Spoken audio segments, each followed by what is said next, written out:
유권자들이 제일 답답해하는 대목, 특히 민주당 지지자들이 답답해하는 대목은 윤석열 정부에 대한 심판 여론이 이렇게 높은데 그 파일을 왜 민주당이 못 가져가고 한동훈의 국민의힘이 가져가는 거냐.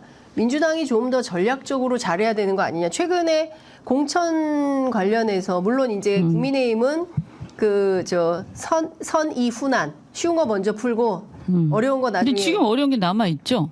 이제 이번 주부터 본격화되겠죠. 네. 영남에서. 영남, 예, 대구 뭐 이런 경선. 그래도 언론이 별로 보도 안 하는 것도 있어요. 네, 예를 들면요, 조혜진 의원 같은 경우에 네. 지역을 이제 이동시켰잖아요. 네. 그런데 거기 들어가지도 못했던 걸로 알고 있거든요. 사람들 그 반발에 부딪혀서. 네. 아, 그 네. 지역을 아예 들어가서 그 지역에 그 뭐라고 해야 되죠? 활동을 못해? 뭐 사무실이라고 해야 되나? 예. 그 정도로 상황이 안 좋은 걸로 알고 있고. 못 들어가게 해서. 예. 그다음에 그다음에 또 저기 뭡니까 해운대 갑의 주진우 검사. 네, 주진우 그 사람은 그 서초 캠퍼스래 서초 캠프 서초 캠프에 서초동 캠프. 서초동 캠프에 사실상 실세 아니었나요? 그렇죠, 그 기억나시죠? 예. 그때 무슨 뭐 사건들도 막 있었잖아요. 예. 그분은 그냥 소리 소문 없이 꽂은 거죠. 단수로 꽂혔거든요. 그렇죠. 그리고 거기가 진짜 꿀 지역구고 하태경 의원은 미리 뭐 그분이 올 거라고 생각했는지 모르겠으나 소문은 있었어요. 어쨌든 뭐 알아서 말하자면 알아서 피해 준 거 아닙니까? 이제 그런 게 지금 몇 군데 있어요. 네. 사실은. 근데 네. 그런 게 그렇게 이슈가 안 되고 있어요. 그러니까 우리 언론이 잘 안 쓰죠. 그러니까 지금 저는 굉장히 이것도 언론 환경이 안 안 좋습니다. 좋죠. 근데 예. 민주당은 언론 이제 감안하고 환경이, 이제 해야 될 늘 안 필요는 좋았어요. 있지. 그래서 예. 언론을 그 민주당의 우호 세력으로 만드는 것도 되게 중요한데, 근데 사실 또 보는 대로 쓰는 것도 있어요. 그러니까 저는 어떤 측면에서는 언론이 적극적으로 보도하지 않는 문제 플러스 좀 정치학의 역할을 해주면 오히려 보도하는 환경이 제가 볼 좋아지지 때는 않을까. 이런 것 같아요. 객관적으로 네. 지금 공천 잡음은 민주당이 더 많을 수밖에 없어요. 근데 문제는 얼마나 더 치명적으로 많으냐의 네. 문제지. 이게 절대 민주당이 더 적을 수가 없습니다. 이 구조적으로. 네. 왜냐하면 민주당은 현역이 굉장히 많고 수도권에. 맞아요. 네. 그래서 어쨌든 물갈이를 조금만 하려고 그래도 현역을 쳐야 되는 상황이 왔기 네. 때문에 국민의힘은 현역에 거의 씨가 말랐죠. 수도권에. 없죠. 거의. 없죠. 예. 그러니까 텅텅 비어 있기 때문에 아무도 경쟁 안 하는 거예요. 그냥 서로 네가 가라 이런 거고, 특히 수도권은 서로 안 나가려고. 제가 알기로 이미 작년 가을에 네. 많은 당협위원장들이 네. 봐서 이거 안 될 것 같으니까 나 그냥 내 본업으로 돌아갈래 하고 이게 그만둔 사람 굉장히 많거든요. 네. 그러니까 이게 민주당은 보세요. 올해 말까지만 해도 분위기 너무 좋아서 뭐 200석 얘기 나왔었잖아요. 그러니까 그냥 그냥 가면 다 된다 이런 생각을 했기 때문에 그냥 박 터지게 싸운 거죠. 그런 환경 자체가 다르고, 그다음 예를 들어서 어느 당이나 선거가 되면 물갈이를 하죠. 그래서 개파를 떠나가지고 예를 들어서 너무 오래 하신 분들, 이런 분들은 당연히 그 순서가 오는데, 그랬을 때 이제 국민의힘 같은 경우는 대안으로 제시할 자리가 너무 많죠.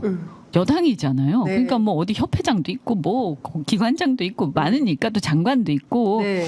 그러니까 이런 대신 주고받을 수 있는 딜할 거리가 있는데 민주당은 그게 없어요. 그러니까 여기서 떨어지면 그냥 자기는 그냥 정치를 쉬어야 되는 상황에 오는 네, 거예요. 네. 그래서 절박하다, 사람들 개개인은. 근데 사실은 또 더 심각한 건 뭐냐? 근데 만약에 물갈이를 안 하면, 네. 그러니까 쇄신을 안 하면 그 자체로 또 국민의힘한테 밀리는 상황이 오는 거예요. 예. 그게 이러지도 못하고 저러지도 못하는 건데, 저는 그래서, 그리고 또 하나 가장 또 결정적인 게 제가 문화가 달라요, 두 당이. 저는 국민의힘에서요. 네. 공천이 아무리 잘못돼도 그때 도장 들고 나르샤 사건 빼고 네. 사람들이 난리치는 걸 못 봤어요. 지난 총선 때도 저도 공천 파동에 휩쓸렸는데 네. 그렇게 사람들이 뒤에서 막 공천 이따위로 하면 되냐 하고 당원들이 막 그러다가 네. 딱 결정이 나니까 조용한 거예요. 아무도 얘기 안 하는 거예요. 네. 근데 저는 다 기억하잖아요. 민주당 옛날에 내가 있을 때 내 기억으로는 어땠냐. 네. 공천만 있으면 네. 막 기자회견하고 난리가 나요. 네, 네. 그리고 뭐 심지어는 당원들이 막 버스 타고 올라와서 막 데모하고 단식하고 난리가 나요. 그리고 그게 민주당이에요. 그게 민주당이에요. 네. 그러니까 뭐냐면 이것을 같은 잣대로 볼 수도 없다. 네. 그리고 저는 사실은 이걸 쭉 겪어보고 나니까 제가 왜 민주당을 돌아왔냐 그 중에 하나가 시끄럽고 네. 갈등도 많고 무질서한 것처럼 보이지만 네.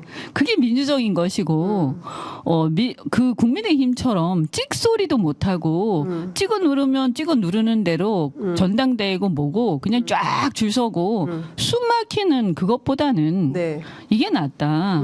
그런데 다만 민주당의 과제는 뭐냐? 네. 이런 무질서함과 갈등 속에서 네. 이것을 잘 극복해서 네. 마지막이 국민의 눈높이에서 봤을 때 혁신성 있게 끝나면 된다. 저는 그렇게 봐요. 이게 이제 그렇죠. 과제죠, 과제. 그러니까 중요한 포인트가 혁신인데 지금 보면 반발하는 흐름들이 있잖아요. 첫 번째 임종석 전 비서실장의 경우에는 지금 선거 50일밖에 안 남았는데 송파로 가라 그러면은 못 간다. 이제 이런 주장을 이제 언론 지면을 통해서 하고 있는 것이고요.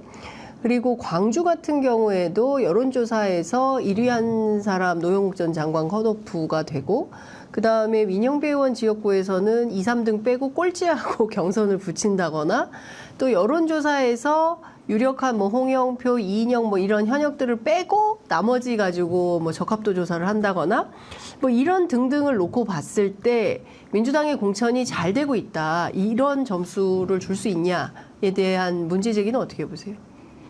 저는 뭐 이렇게 지금 얘기한 그 개개의 사례를 잘 모르기 때문에 제가 뭐라고 말씀 못 드리겠고. 모르진 않으실 거고. 그런데 저는 사실은 솔직히 말씀드리면 제가 이때까지 정치하면서 네.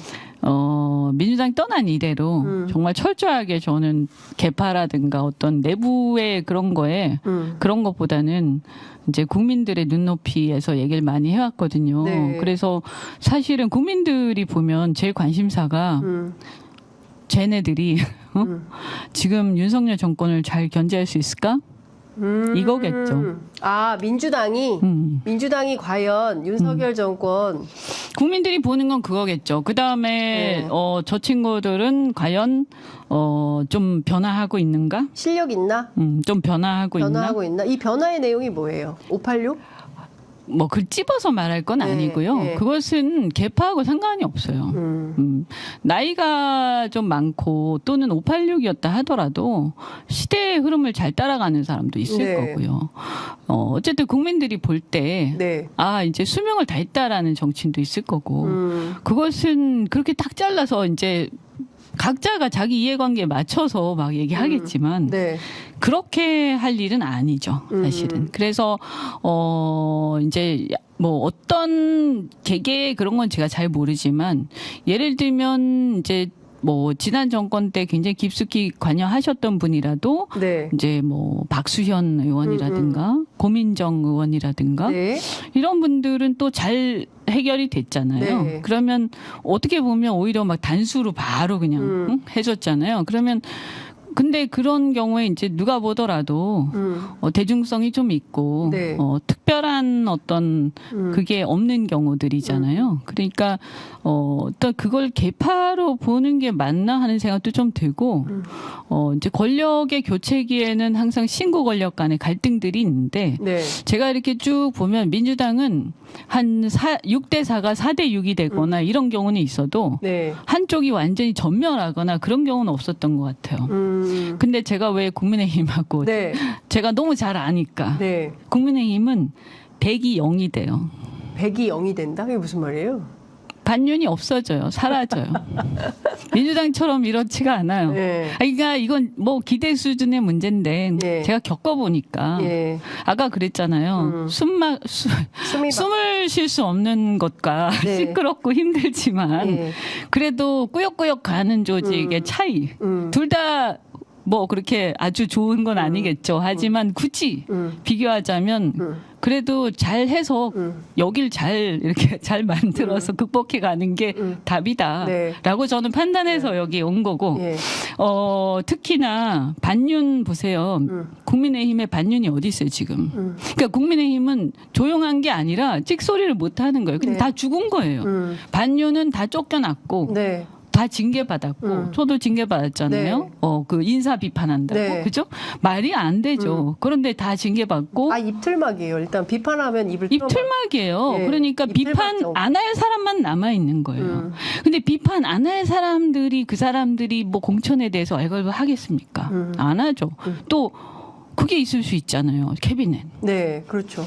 그래서 한참 뭐 초반에는 뭐 김성태 의원하고 네. 김무성 네. 하고 막 시끄러웠죠. 장난 아니었잖아요. 네. 아예 공천 시작하기 전부터 난리였잖아요. 네, 맞아요. 또 어떻게 됐어요? 다 정리됐어요. 네. 네. 아니 그 사람들도 막 처음에 한 며칠은 그랬어요. 근데 어느 날 갑자기 찍 뭐였을까? 그죠? 그렇죠. 그러니까 네. 무서운 것이거든요.